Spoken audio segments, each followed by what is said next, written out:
786 হলো বিসমিল্লাহর প্যারালাল। 786 লেখলে বিসমিল্লাহ হয়, আছে না আমাদের দেশে? 786 যদি বিসমিল্লাহ হয়, 786 বলে মুরগি জবাই করলে হালাল না হারাম?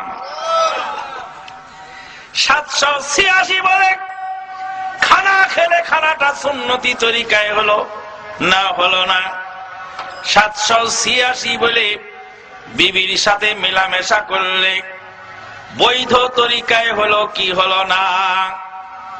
786 যদি লক্ষ লক্ষ কোটি কোটি বার পড়া যায়, বিসমিল্লাহর একটি অক্ষরের সমান বরকত হয় না।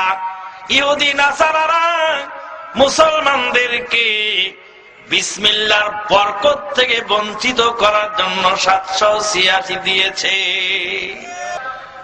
কোরআন হাদিস তন্ন তন্ন করে দেখুন তো, বিসমিল্লাহর 786 বিসমিল্লাহ কোথায় আছে? 786 যদি বিসমিল্লাহ হয়, আবজাদিয়া অক্ষর গণনা করি, তাহলে আল্লাহু আকবারেরও একটা নাম্বার হবে, হবে না? ধরুন যে আল্লাহু আকবারের নাম্বার হলো 420, আর আউযুবিল্লাহর নাম্বার হলো 626, আর বিসমিল্লাহর নাম্বার হলো 786, আর সূরা ফাতিহার নাম্বার হলো 1832। এখন কোন মুসলিম যদি নামাজে দাঁড়ায় 420,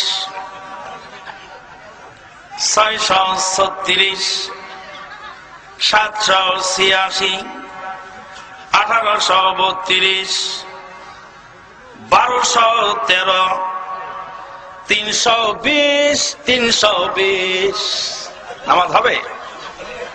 এটা ডিজিটাল নামাজ হবে। কি নামাজ হবে? ডিজিটাল। কি নামাজ হবে? ডিজিটাল।